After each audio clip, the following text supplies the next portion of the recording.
Кеш жарық, құрметті өнердің жанашырлары, өнерсүйер қауым. Бүгінде сол біздің Қазақстан Республикасының Мәдениет және спорт министрлігінің бастауымен өтіп жатқан өнер онлайн жобасына тағы да қолдау білдіруде. Бүгінде мен сыбызғы аспабы жайлы және олардың түрлері жайлы кішігірім лекция беріп өтпекші бастама жасадым.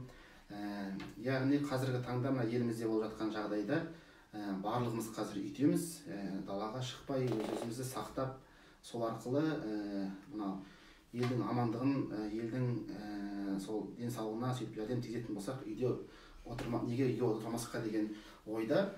Жалпы қазіргі таңда көп адам, көп кісілер интернет арқылы, тағы да әлеуметтік желілер арқылы көптеген дүниетанымдық нәрселер өздері қазір көріп жатыр үйлерінде. Сол мақсатта енді аздап білгенімізді, аздап жиған тергендерімізді көрсетіп, танымдық лекция бермекші ойда болып, соны қазір жүзеге асырып отырмын. Жалпы сыбызғы аспабы қазақ халқында өте кең таралған аспап. Қазіргі таңның өзінде ол ұмытып болып кетті деген аспапқа келін керемейді, себебі сұрасаңыз кез келген адам сыбызғы аспабы жайлы біледі. Бұл аспапты енді әркім аңыздар арқылы, естіген аңыз әңгімелер арқылы ел арасында таралса, ал ғылыми былай деректер бойынша бұл аспап біздің жерімізді зерттеген этнограф ғалымдардың еңбектерінде көптеген жерлерде кездеседі. Мысалы 1795 жылғы жазылған капитан Андреев деген кітапта, сол кітапта сыбызғы жайлы өте кең деректер кездестіреді. Болат Сарбаев өзінің кітабында, еңбегінде қазір кетіретін көп сөздерімнің, қазір келтіретін көп дәйектерімнің көзі осы Болат Сарбаевтың «Қазақтың ұлттық аспаптары» деген кітабы. Жалпы қазақтың жерін зерттеген Левшин, Липаев деген кісілер Семейдің, ол кезде Семей пилот институтын жазады. Сол жердегі қазақтардың қолынан сыбызғы аспабын көп көрген, ол 18 ғасыр мен 19 ғасырлардың ортасында екенін, және де сол уақытта деректерге көп сүйенсек, сыбызғы жайлы мағлұматтар өте көп. Яғни халық арасында бұл аспап өте кең таралған. Және де Лепехин деген этнографтың Орал қазақтары деген, яғни қазақтың жерінің кеңдігі сондай, сол жерлердің барлығында сыбызғы аспабы кең таралған екен. Орал қазақтарының сыбызғы ойнағанын және олардың үш ойықты ағаштан немесе қурай шөптен жасап ойнағаны жайлы ақпараттар келтіреді. Болат Сарбаев осы еңбектерден алып өзінің еңбегіне бізге үлгі қылып көрсеткен. Және де Гейнс деген этнограф ғалым, ол сыбызғымен ән салған деген сондай бір үлкен бір құбылысқа өзі куә болған кісі екен. Яғни кешкісін ауыл адамдары жиналып, бір уақытта сыбызғышы сыбызғысын сүйемелдеп, әнші адам әнін айтып, халық сондай тамашалаған деген сондай үлкен дәйектер кездестіреді дерек көздерінде. Жалпы сыбызғы аспабы жайлы мағлұматтардан біз алатынымыз, сыбызғы аспабы көп этнограф ғалымдар бұл ағаштан жасалған және ағаштың бір ерекше түрінен, негізінде сары ағаш, ол кезде сөйтіп жасалған екен, ерекше бір түрінен қақ жарып, ортасын өте керемет ұқыптылықпен өңдеген және де үш ойық салынған. Оның пішіні тіке цилиндрда болады, оны сол Монғолия жақтарда, шығыс Қазақстан өңірінде балық тәрізді жасалған деп аталады. Өзінің ішін ұңғып ойғанда теп-тегіс қылып ояды да, сырты аспап ұзаққа жету үшін өңішпен, малдың өңішімен кәдімгі соны кигізіп, қазіргі лак есебінде ұзаққа сақталу үшін және аспаптың күннің көзінен басқа ылғалды жерлерден сақтау үшін сөйтіп қорғаған екен. Және де өзінің сыртында, енді бұл өте нәзік аспап болғаннан кейін, футляр сыртында қабы болуы тиіс. Жалпы осындай дерек көздерді басында өзіне дейінгі еңбектерінде Болат Сарбаев кездестіреді. Ал өзінің еңбегінде бұл кісі Қосағаш деген жерге барады, мынау Алтай өңірінде, сол өңірдегі Қосағаш деген жерге барып, сол жерде Кәлек Құмақайұлымен кездеседі. Ол кісі Ахмет Ыбыраев, сондай Ахмет Ыбыраев деген домбырашы кісі, сол кісі екеуі бірге аспапта күй ойнап, бірін-бірі сүйемелдегеніне куә болады да, және де сол кісіден біраз күйлерді тыңдап жазып алады. Ол Бөкен Жарғақ деген секілді, Кербез қыз деген секілді. Жалпы сыбызғы аспабының біздің кәсіби дәрежеде бірінші ашылған оркестр, қазіргі Құрманғазы оркестрінің құрамында, ең бірінші құрамында сыбызғы болды. Ол сыбызғы аспабын Ысқақ Уәлиев деген кісі ойнаған болатын. жалпы Ысқақ Уәлиев деген кісі 8 жасынан сыбызғы ойнаған кісі. Әкесі Уәли, ол кісі де сыбызғышы болған, сол атақты Сармалай сыбызғышының шәкірті болған дегенде деректер бар. Бұл кісі консерватория қабырғасында алғашқы оркестрде ойналады. Оркестрдің құрамында сіздер білесіздер. Бірінші оркестр ойнау барысында аспаптардың мүмкіншіліктерін арттыру, қылқобыз, примақобыз секілді домбыра аспаптарының мүмкіншіліктерін арттырып, жаңа түрге ие қылып, оркестрге қосатындай түрін жасаған кезде Ресейден Романенко деген ағайынды екі сондай жігітті шақырады. Шебер кісілер акустика заңдылықтарын өте керемет біледі. Кез келген аспаптың мынау өзінің акустика жағынан ғылымы терең болады. Және де біздің қазақтың аспаптарын жайлы мағлұматтарды қоса алып зерттеп шығару үшін Қамар Қасымов деген біздің шебер кісімен бірігеді. Және де ол Ахмет Жұбановтың ұйымдастыруымен осы домбыра секілді сыбызғы аспаптарына да өте көп өзгерістер енгізген болатын. Бастапқы 3 ойығы 5 ойыққа дейін, 6 ойыққа дейін көбейтіліп, сол уақытта болған екен сондай дүние. Болат Сараев өз еңбектерінде оқысаңыздар кездестіресіздер. Сол дәйек көздерді жалпы аспаптың ағаштан, мыстан жасаған түрлерін. Және де Ахмет Жұбанов жалпы біздің консерватория қабырғасында сонау 1936 жылдары, сол уақыттары және аспаптардың біздегі халық аспаптар факультеті ашылғаннан бастап класс ашпақшы болып көп сондай ізденістер жасайды. Ол уақыттары сыбызғы ойнаушы адамдар өте аз болады. Себебі осы уақытқа дейін ойнап келген Ысқақ Уәлиев ол 1941 жылы соғысқа аттанған болатын, Ұлы Отан соғысына. Және де тағы бір дерек көздерде Ысқақ Уәлиев өзімен бірге жез сыбызғысын ала кеткен екен соғысқа. Ол сыбызғының өлшем ретінде, жаңа шебер ретінде дейін өлшем ретінде ешқандай ақпараттар қалмаған екен. Және де бұл консерватория қабырғасында класс 1901 деректерде 58-57-58 жылдар дейді, бір деректерде 61 жылдар дейді. Сыбызғы классы әйтеуір ашылады. Оспанғали Қожабергенов деген кісі, сол кісі 2 жылдай сыбызғыдан класс ашып, сабақ бере бастайды. Бұл уақыттан кейінде сыбызғы аспабы келте қалмайды. Бұл Атарбаев өзі де қолға алып, ансамбльдер ашып, сол жерде сыбызғы аспабын көп меңгереді. Бертін келе енді қазірде менің бітірген мамандығым сыбызғышы ағайым Талғат Мұқышев. Сол кісінің классынан 2017 жылы сыбызғы мамандығы бойынша бітірдім. Оған дейінгі сыбызғы үйрену барысы менің алғашқы ұстазым Қанат Мақажанов деген Жезқазған қаласының музыкалық колледжінде домбырадан берген ағай. Сол кісі маған алғашқы сыбызғыны ұстап үйреткен екен. Сол кісінің бастамасынан кейін консерватория қабырғасында мен жалғастырдым.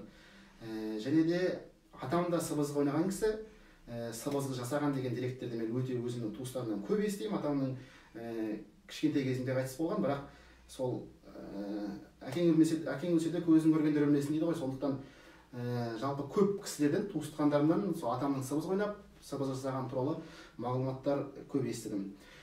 Енді бүгінгі менің талған тақырыбым сыбызғы аспабының түрлері. Яғни сыбызғы аспаптар қандай түрлерге бөлінеді? Мына алдында жатқан барлық сыбызғы аспаптар бір-біріне ұқсамайтын, әртүрлі тональностьте, әртүрлі материалдан жасалған, және де сонау жаңағы айтып өткен Калег атаның сыбызғысынан бастап бертіндегі сыбызғышы кісілердің сыбызғыларына дейін менің жеке қорымда сақтаулы. Мына жерде көріп тұрғандарыңыздай, сыбызғы аспабының бұл ғылыми жолда жасалған дүние. Негізінде қай стройдан бастап қай стройға дейін сыбызғы аспабы, ең кішкентайы соль стройға дейін. Осы алдында өткізген састынай туралы мәліметтерінде сіздер көрген боласыздар. Састынайдың үлкен түрінен бастап кішкентай. Бұл ғылыми жолда. Ең ұзын сыбызғымыз фа сыбызғы, ең қысқа сыбызғымыз соль сыбызғы. Яғни бұның мүмкіншілігі осы стройға дейін жетеді. Бірақ бізде өзі консерваторияда бекітілген ағайменен соль, ля, до деген 3 сыбызғы осы оқу процесінде енгізіліп, оқу процесінде жүргізіліп, арнайы соған кітаптар шығарылып, қазіргі таңда спецкласс ретінде Құрман атындағы Қазақ ұлттық консерваторияда өткізіледі. Сыбызғы аспаптың түрлері қалай болады? Негізінде сыбызғы аспабын ең әуелде бұл жасағанда қурай шөбі болады, өсетін. Сол өсімдіктің түбінен кес алады өткір бәкімен. Және де ойық салу тәртібінде де өзіндік сондай бір талаптар секілді дүниесі бар. Мысалыға қурай сыбызғыны алатын болсақ, қурай сыбызғының өзі де бәленбай түрге бөлінеді. Мына менің қолымдағы қазір Нұрахмет Жорабеков атамыздың өгіз қурай деген қурай шөбі. Осы мына қурай аспабынан жасалған сыбызғының түрі. Жеті ойықты қылып дамытқан және де осы сыбызғының бүкіл тәнәстерін зерттеуде үлкен атсалысқан Нұрахмет Жорабеков деген атамыз. Сол кісінің маған тапқан сыбызғысы болатын. 2 экземпляры бар. Ол сыбызғының менде мінекей сол қурай сыбызғының өзі міне бәленбай түрден тұрады. Мынау қурайдың басқа түрі. Бұл сыбызғы маған осыдан 2 жыл бұрын қолыма тиген болатын, 2-3 жыл бұрын. Және де сыбызғының стройында бірде бір маған сыбызғышы келді, өте жақсы сыбызғы меңгерген кісі екен. Бірақ сыбызғысының стройы менің зерттеп жүрген сыбызғыларымның мына барлық стройдағына ешқайсына тура келмеді. Бұл кісі менің шеберханама келді де осы сыбызғысын ойнап берді, мен тыңдадым. Осы сыбызғым мына мүжіліп қалды, сіздерге көрінетін шығар. Ол өте көп ойналған, өте ескі сыбызғы болуы тиіс, шамасы. Бұл осы сыбызғындай сыбызғы тесіп береді. Мен өзімнің дайын до сыбызғымды тесіп берген болатынмын. Ол кісі оған риза болмады. Сен маған оркестрдің, ансамбльдің сыбызғысын тесіп бердің, маған күйдің сыбызғысы керек еді. Егер тесе алмасаң, онда басқа кісіге барайын деген сияқты. Соны мен біраз намыстанып кеттім, себебі мынаның стройын өзім әлі күнге дейін түсінбеймін. Бұл яғни дәстүрлі строй, дәстүрлі әркімнің өзінің дәстүріне сай былай ойы болатын ойықтар болады. Себебі осындайдың менде 26 түрі бар. Ескі көне сыбызғылардың әрқайсысы әртүрлі тәнәсте. Және де әр күйші өзінің сыбызғысын мақтайды. Яғни ол дәстүрде, мысалы, домбырамен салыстырып қарағанда, домбырада 19 береді екен, мынадай оркестр ансамбльге лайықталған. Ал сыбызғыда дәл сондай түрі де бар, және күйшілікке арнайы бағытталған өзінің осындай сыбызғылары да бар. Бұл енді салыстырмалы түрде айтып жатқаным. Содан намыстанып кеттім да, өзінің қалай қиқы-жиқы стройы болды осындай. Тап сондай стройда сыбызғы тесіп берем, соған риза болып, ол кісі осы сыбызғысын маған қалдырып кетті. Бұл Қытайдың Алтай жерінде тұратын қазақ қандас бауырларымыз, сол бір кісінің сыбызғышысы, аты жөнін жазып қалмаппын, бірақ сыбызғысының стройын, сыбызғысының есебін барлығы менің кітапшамда сақтаулы. Және де сыбызғының бір түрін таныстыңыздар, қурайдан жасалатын сыбызғылар. Менде қурайдан жасалатын сыбызғының міне осындай 4 түрі, 5 түрі кездеседі. Екінші бір түрі қамыстан жасалатын түрі. Қамыстан жасалатын түрін мен мынау Қызылорда жерінен 2-3 рет кездестірдім. Нар қамыс деп айтады өздері. Оның бір үлгісі менде сақтаулы. Мінекей мынау кәдімгі қамыс. Тек әр жерде бұл әрқалай өседі. Бір жерде жіңішке өседі. Сол жерде нар қамыс деген атаумен осындай қамыс бар екен. Сол қамыстан жасалған 4 ойықты сыбызғы. Бұл 4 ойықты. Және де қара қамыс деген түрі бар. Бұл мінекей менің қолымда қара қамыс сыбызғының өте көп түрі бар. Қара қамыс сыбызғы деген сондай буындары бар. Бамбук тәріздес. Бұл көбінесе Монғолия өңіріндегі қазақ қандас бауырларымыздың ойнайтын сыбызғылары осы қара қамыс сыбызғыдан келеді. 3 ойықты, бұның да дәл сондай стройын, сол мен тескен таза стройға бұл кісілерде бағынбайды. Тек күйдің сыбызғысы деп өзіндік есептері бар, өлшемдері бар, сол бойынша теседі. Менде қара қамыс сыбызғыдан осындай 2 сыбызғы сақталған, тілеп берген деген сыбызғышының сыбызғысы сақталған, және де Ембек Абдоллаұлының сыбызғысы сақталған менің қолымда. Бұл ЮНЕСКО-ға сыбызғы күйлерімен кірген кісі. Сол кісінің сыбызғысы қазір қолымда тұр мінекей. Және де сыбызғының жез түрі, темір түрі де өте көп кездеседі. Маған осындай 3 түрі сақталған, осындай жез темір сыбызғының. Және де тағы бір түрі бұл марғұм Ақажан ағаның сыбызғысы, осындай соль сыбызғысы болады. Ол да 3 ойықты. Қазіргі таңда ол кісілердің шәкірттерінің қолынан өте көп көремін осы сыбызғыны. Бұның бір сыбызғы аспап менде қорымда өзімнің жеке қорымда сақталған. Және де ағаштан жаңағы ойып жасайтын сыбызғы, менде бір өте көне сыбызғы бар. Қазір тіпті ойналмай қалған сыбызғы, өте мүжіліп. Бұл жаңағы айтқан сары ағаштан жасалады. Ортасы 2-ке қаққа жарылады. Егер жақыннан көрілсе көрінуі керек сіздерге. Және де іші тап-таза ұңғып ойылып алынады да. Бұда да 3 ойық салынған.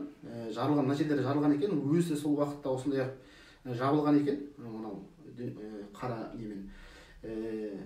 бұл сыбызғы қазірде қатты ойнамайды, бірақ мен есебін шығарып қойған болатын, до диезден басталады екен стройы. Және де сыбызғының тағы бір осындай түрі қолымда қазір Қалек Құмақайұлының сыбызғысы. Нұрболат деген ағамызға берген сыбызғышы, ол кісі өз алдына сол сыбызғыны маған тарту етті. Бұл сыбызғы 3 ойықты сыбызғы, ағаштан жасалған, ағашта оны да қатты ағаштың бір сортынан жасалған екен. Және де ішін алып келген кезде мен көрдім, бұл екіге жарылып келді. Қазірде бір-біріне жерін теріп, іші өте ұқыптылықпен жасалған. Мен жаңағы бағана айтып өткен балтық тәріздес деген, ішін көрсеңіздер, іші тіке цилиндрда емес, конуста емес, іші бетіп келеді. Астыңғы жағына қарай жіңішке, үстіңгі жағына қарай жіңішке, ортасы жуан болып келеді. Бұл Қалек Құмақайұлының өзінің ойнаған сыбызғысы. Тағы да бір сондай сыбызғы, басында жез орнатылған. Ол Қытай жақтан көрдім бұндай сыбызғыны. Және мына қолымдағы сыбызғы бұл Баян-Өлгейден келген сыбызғы. Басында осындай жез орнатылған. Және ағаштан жасалған. Тап сол тәсілмен тек 4 ойықты бұл сыбызғы. Және де сыбызғының Қазақстан жерінде әуелде кездесетін түрлері осылар. Сыбызғының көп түрі. Мына жерде менің жаңағы бірінші үйреткен ұстазым Мақажанов Қанат ағайдың сыбызғысы сақтаулы. Және де мынандай башқұрттардың сыбызғысы бар. Татар башқұрт халықтарының сыбызғысы менде 4 үлгісі сақталған екен. Бұл әртүрлі стройда. Бұлар біздікіне қараған кезде мынандай конус образы дейді. Үстіңгі жақтары жуан болса, төменіне қарай жіңішкере беретін сыбызғыға соль, си бемоль және ля стройында 3 сыбызғы сақталған. Сыбызғының даму барысында да көптеген еңбектер, жаңа айттым, Романенко деген кісі өте көптеген еңбектер жазған болатын. Сол еңбектер жасаған болатын сыбызғының даму барысында. Кешіріңіздер, ойым бөліп отыр басқа жақта. Сол тәсіл секілді, мына менің қолымда Ишқурай дегеніміз Ишмұрат Илбаковтың жасаған өзінің авторлық аспабы десе де болады, өзінің. Бұл жерде байқасаңыздар, клапан орнатылған. Яғни сыбызғының мүмкіншіліктерін арттыру үшін 2 клапан орнатылған екен. Бұл енді сол жақтың өзінің халқы ойнамаса, біз жақта сол ағайдың айтуы бойынша, біздің Талғат ағайдың айтуы бойынша, дәстүрді бұзбай, бұндай клапандарды орнатпай, өзіміздің бар стройымызда ойнаған дұрыс дейді. Мен де сол шешімді азап қабылдаймын. Себебі неге десеңіз, мынау флейта болып кетеді. Бұл аспаптың клапанын орнатып, барлық стройын алғызған дегеніміз ол флейтаға жетпей қалған сыбызғының дамыған түрі дегеннен гөрі таза сыбызғының нақ өзінің түрі болған дұрыс деп санаймын. Және де сыбызғының жаңағы бүгінгі тақырыптың осында ортасында айта кететін жайт, негізінде сыбызғының күйлері сақталған, басқа аспаптарға қарағанда өте көп. Сақталуына бір септігін тигізген домбыраның квинталық күйлері. Неге десеңіздер, мына үшек домбырада ойналатын және бұрау квинтаға келтіретін сыбызғының күйлер көбінесе осы сыбызғы күйімен ұқсасып келеді. Мысалы, жаңағы айтқан Оспанғали атамыздың ойнаған күйлерін ол кісі 2 аспапта бірдей меңгерген екен, сыбызғыда да және домбырада да. Яғни көп күйлер, мысалы, сыбызғышы жоғалып кеткен заманның өзінде, орындаушы жоғалған заманның өзінде домбыра арқылы да жетіп отыр. Жалпы сыбызғы аспабының мүмкіншілігін сіздер көрдіңіздер. Ендігіде алдындағы састың аспабы секілді бұл аспапты ансамбльдік дәрежеде көп дауыста ойнау үшін тағы да бұл аспапқа шығармалар керек. Шебер ретінде көріп отырсыздар, аспаптың түрі және қандай мүмкіншілікке ие, және де біздің Талғат ағайдың бекіткен, мысалы, соль, ля, до деген секілді стройлары бойынша мағлұмат бердім сіздерге 2,5 октаваның маңайында. Тағы бір осындай бейне түсірген кезде мен стройларын жазып түсіндіремін жеке өзімнің парақшама.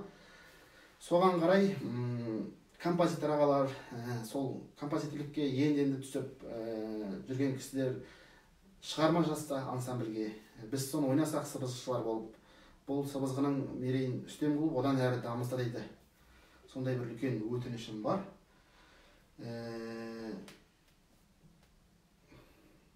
Тағы да не айтсам екен, сыбызғы аспабы жайлы мәліметтер болса, мына тұрған аспаптар сыбызғының туыстас түрлері. Бұл жерде сол ұйғыр халқының, өзбек халқының, түркмен халқының, Индиядан келген аспаптар барлығы да осы сыбызғының туыстас түрлері болып саналады. Ойнау тәсілдері барлығы бөлекше. Және де мен сыбызғы аспабы жайлы тағы бір мағлұмат өзім іздеу барысында сыбызғы аспабы туралы ойнау тәсілдері ең басында маған қиын болатын. ешқандай ұстаздың алдына келіп үйренбестен бұрын кішігірім сабақ ретінде қазір сыбызғының постановкасын қалай ойналу тәсілі деген секілді мағлұматтар бере кетейін. Егер қызыққан кісі болатын болса, менің алғашқы ойнаған сыбызғыларым қазір менің қолымда.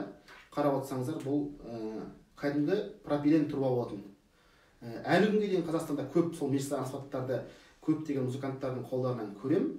Мынаның есебі өте қиын емес. Пропилен сыбызғыны, пропилен кәдімгі трубаны алып, содан аспап жасаған болатынбыз, сыртын осындай қаптап. Жалпы сыбызғының бір кішкентай ғана көрсетіп өтейін, қалай дыбыс шығарады. Сыбызғының түтікшеше тәріздес, ішінде ешқандай ысқырғыш ештеңе орнатылмаған. Сыбызғының ойнау тәсілі барысында қазір сіздерге бір күй ойнап беремін. Көмей дыбысын қосу арқылы немесе көмей дыбысын қоспау арқылы ойнауға болады. Мысалға, Болат Сарбаев өзінің күйінде бір сыбызғыны ойнағанда көмей дыбысын қоспай ойнайды. Қазір сіздерге көрсетейін. Содан кейін ойналу тәсілін көрсетемін.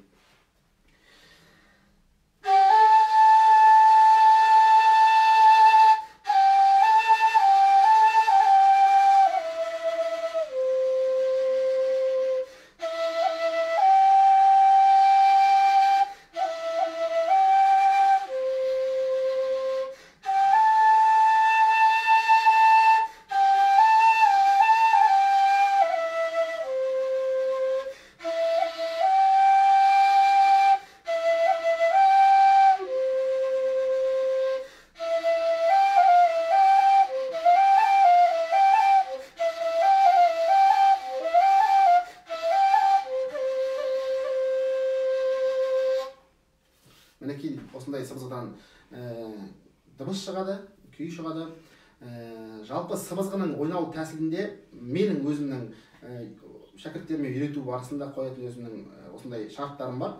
Сыбызғы аспабын ойнау барысында, мысалы, сыбызғы аспабын тіске тіреп, күрек түспен оның қасындағы тіс екеуіне тіреп, үстінен ерінмен жабады. Мінекей сіздерге қазір көрінетін болса. Және де ішінен тілімізді мына сыбызғы аспабына қайырып қойып тіреуіміз керек те, мына ортымызды мына жақ оң жаққа қарай ашамыз. Сол кезде дыбыс үрлеп дыбысын шығарып алуға болады.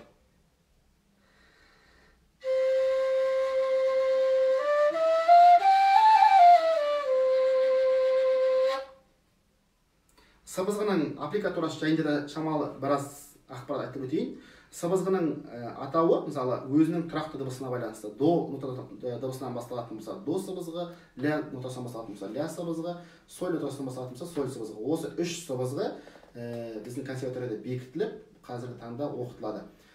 Сыбызғы аспабының ойықтарын анық басу керек, және де нотасы үстіне қарай ашқан сайын нотасы көтеріледі. Яғни музыканттар түсінуі тиіс. Жалпы осындай бір кішігірім ғана сыбызғы аспабы туралы мәлімет айтып өттім. Болашақта сондай ойым бар. Сыбызғы аспабының ойналу тәсілі жайлы видеороликтер түсіруге. Осымен менің қысқаша ғана сыбызғы аспабы жайлы лекциям аяқталды деп ойлаймын. Сіздерге ұнаған шығар деп ойлаймын. Осындай уақытта уақытымызды бос өткізбей, керекті мағлұматтарды меңгеріп, өзімізді сақтап, үйде болайық. Осы карантин уақыты біткенше дейін. Содан кейін аман есен бір-бірімізден қауышуды Алла нәсіп етсін бәріңізге. Жақсы, сау болыңыздар.